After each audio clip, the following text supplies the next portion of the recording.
इस क्लिप के अंदर आपको कुछ कीड़े चलते हुए दिखाई दे रहे हैं। ये कीड़े बेसिकली क्या होते हैं? ये होता है मच्छर का लार्वा। आज हम इसके बारे में स्टडी करेंगे कि क्या होता है, कैसे वर्क करता है, क्या डिजीज फैलाता है। तो इसके लिए हमें क्या पढ़ना पड़ेगा? Life cycle of mosquito.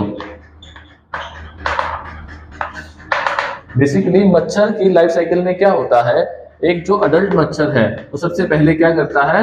अंडे देता है। उस अंडे से क्या होगा? लार्वा बनेगा। अब इस लार्वा की 4 स्टेजेस होती हैं, first, second, third and fourth. Basically in stages के अंदर ये क्या करता है? ये ग्रो करता है। पहले छोटा था, बाद में बड़ा हुआ, और बड़ा हुआ, उससे बड़ा हुआ। लार्वा के बाद प्यूपा, एंड आफ्टर दैट ये एक अडल्ट मच्छर बन जाता है। और अडल्ट मच्छर क्या करता है? फिर से अंडे देता है। ये मच्छर का एक लाइफ साइकिल है। और ये लाइफ साइकिल कंप्लीट होने में ये कितने दिन लेता है? 8 से 10 दिन लेता है। अब आप समझो कि लाइफ साइकिल और लाइफ स्पैन के अंदर क्या डिफरेंस होता है। लाइफ साइकिल का मतलब है एक अंडे से अडल्ट मच्छर तक बनने का जो उसका सफर है, इसको आप लाइफ साइकिल बोलोगे। लेकिन लाइफ स्पैन क्या होता है? एक मच्छर, वन मॉस्किटो कब तक जीवित रहता है।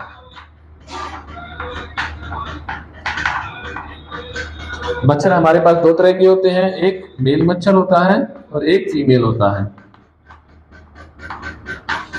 मेल मच्छर 8 से 10 दिन तक जिंदा रहता है और फीमेल मच्छर 28 से 30 दिन तक जिंदा रहती है।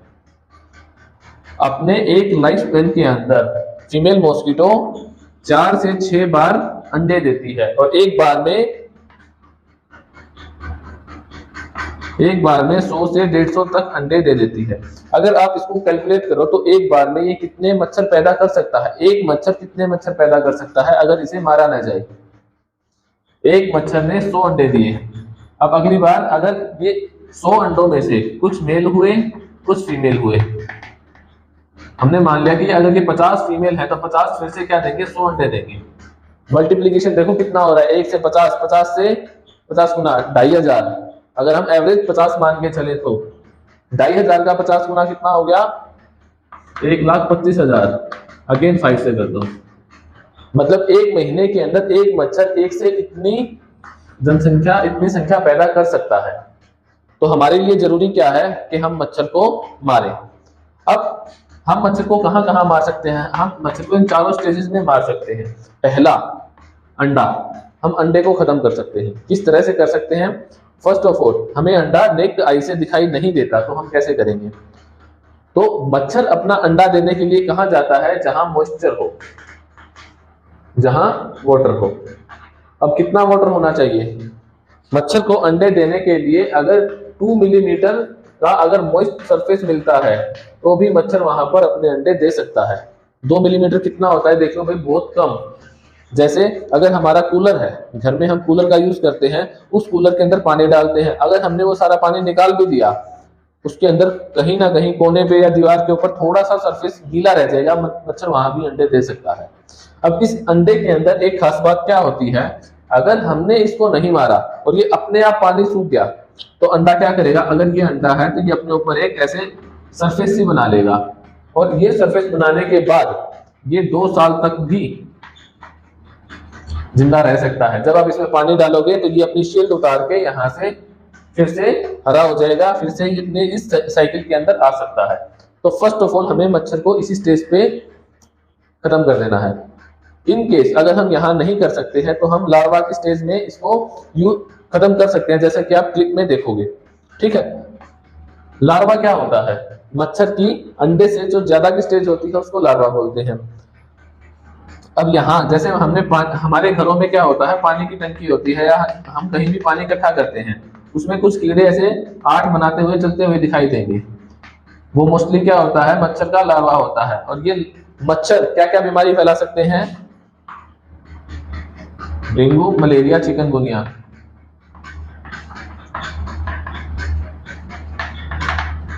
मच्छर क्या करता है? मच्छर इस जो बीमारी है, जैसे डेंगू है, डेंगू किससे फैलता है? वायरस से।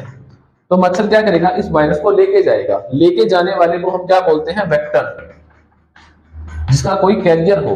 तो पानी में से जो कीड़े निकलते हैं उसको मच्छर लेके जाता है, उनसे जो डिजीज बनती है उनको बोलते हैं वेक्टर बोर्न डिजीज। अब वेक्टर बोर्न डिजीज को खत्म करना है, हम मिनिमाइज कर सकते हैं, खत्म नहीं कर सकते। तो मिनिमाइज कैसे कर सकते हैं कि हम पानी को इकट्ठा ही ना होने दें। अगर हो गया, अंडे दे गया मच्छर, लार्वा बन गया, लार्वा को मारने के लिए हम क्या कर सकते हैं, लार्वा को मारने के लिए हमारे पास एक मेथड है, केमिकल मेथड। केमिकल मेथड में हम किसका यूज करते हैं, टेमीफोस का। पानी के अंदर टेमीफोस दवा डाल दो, जहां पानी इकट्ठा है, जहां लार्वा है, वो इसको मार देगा। सेकंड, ये तो केमिकल मेथड है इसको मारने का। इसको रोकने का एक और तरीका है जिसको बोलते हैं source reduction method. Source reduction में हम क्या कर सकते हैं, जहां पानी इकट्ठा हुआ, मींस वो पानी का सोर्स है जहां मच्छर आके अंडे दे सकता है, तो हमने उस सोर्स को ही खत्म कर दिया। जैसे कूलर है, कूलर के अंदर हमने पानी को निकाल दिया और उस कूलर को कपड़े से, सूखे हुए कपड़े से अच्छे से रब करके साफ कर दिया, ताकि ये वाली सिचुएशन ना बने।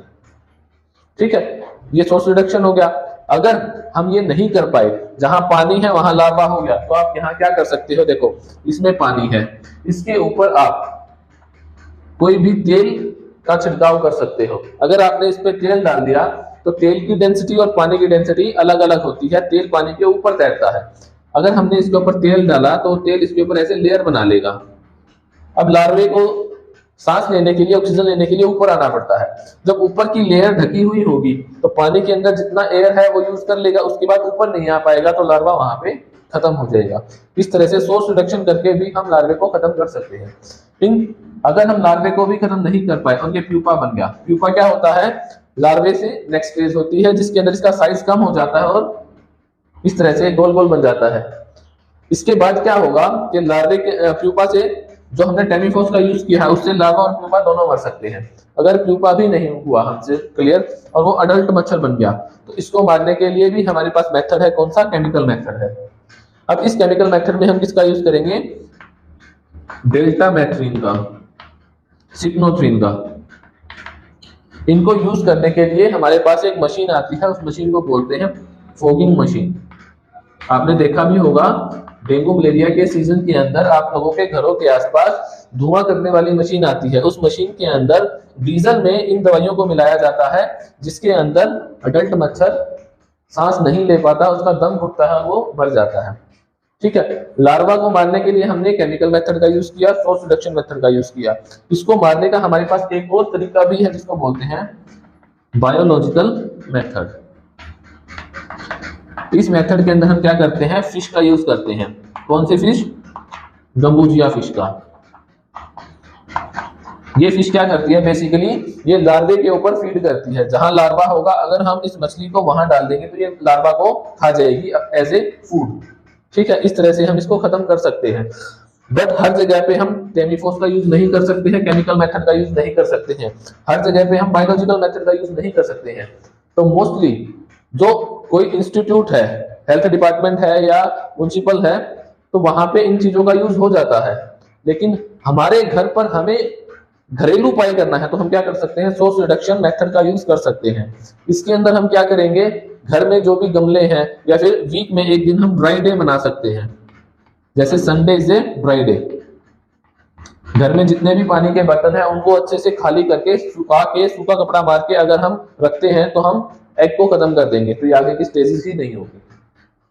ठीक है, दूसरा, अगर लार्वा हो गया तो पानी को गिरा दो, लेकिन उस पानी को कहीं सीवर में या फिर जहां पानी इकट्ठा है, मॉइस्चर है, वहां मत गिराओ, क्योंकि जहां इतना सा भी मॉइस्चर होगा ये एग वहां पर रह जाएगा। ठीक है, तो इसको आप सूखे पे या सड़क पे गिराओ।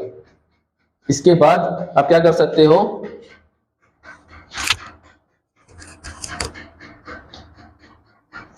जहां पानी इकट्ठा है वहां पे आप पेट्रोल, केरोसिन ऑयल या डीजल या मोबिल ऑयल इसके ऊपर डाल सकते हो, जिससे एक लेयर बन जाए और ये लार्वा खत्म हो जाए।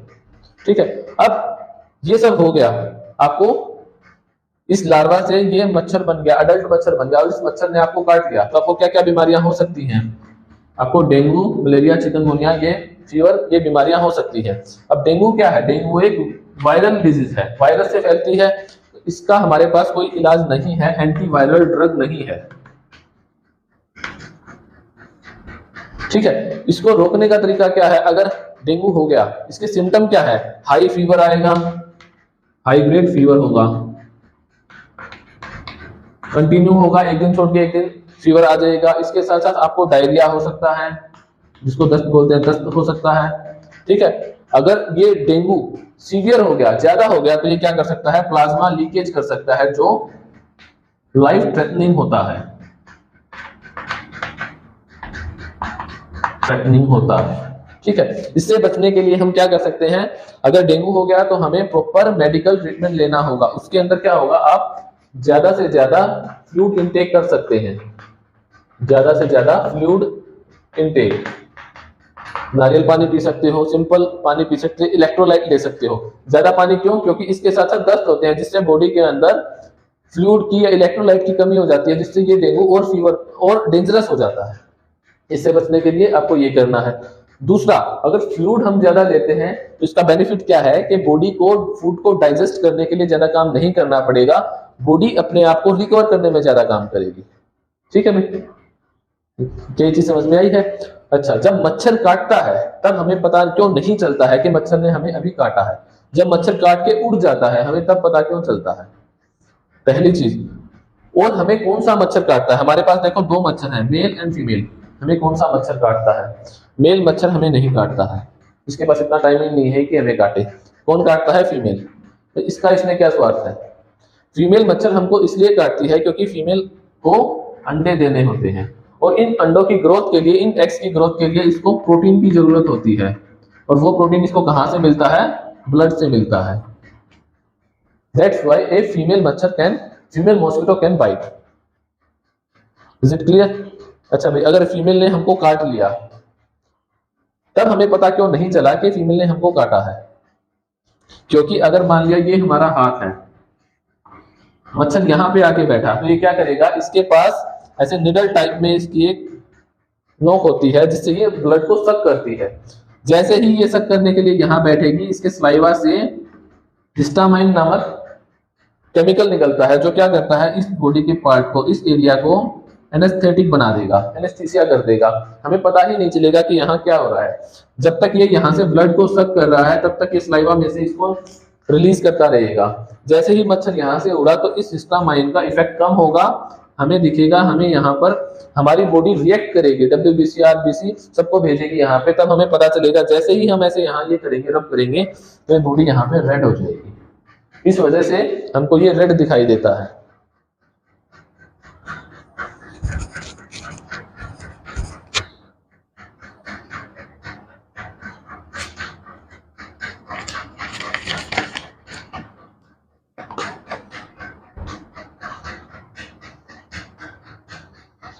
अच्छा भाई, इसके अंदर एक चीज और क्या आती है? मच्छर को कैसे पता चलता है कि हमें कहाँ काटना है?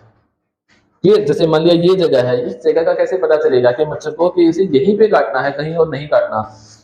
मच्छर क्या होते हैं? मच्छर थर्मो रिसेप्टर होते हैं। Thermo means temperature, receptor means gain करना। ये क्या करते हैं? रिसेप्टर या फिर इसको आप बोल सकते हो सेंसिटिव। मच्छर क्या होते हैं? टेम्परेचर सेंसिटिव होते हैं। वो क्या चेक करते हैं कि कहां पर वार्म ब्लड, गर्म खून कहां बह रहा है। जहां हमारी बॉडी के अंदर गर्म खून बहेगा, मच्छर उसको सेंस करेगा और वहीं पे आके काटेगा। मोस्टली मच्छर कहां काटते हैं? अगर आप एक अंधेरे कमरे में बैठे हो तो मच्छर आपके कान के पास आएगा। क्यों? क्योंकि इसके अंदर सबसे ज्यादा कैपिलरीज हैं, खून सबसे ज्यादा गर्म है यहाँ पे कान के अंदर, तो मच्छर यहाँ आएगा। उस अंधेरे, आप बिल्कुल अंधेरे कमरे में हो तब भी मच्छर आपको पहचान लेगा। इससे बचने का तरीका क्या है कि अगर आप सीजन के अंदर हो, डेंगू मलेरिया का सीजन चल रहा है, तो आप फुल बॉडी कवर करके रखो। Thank you.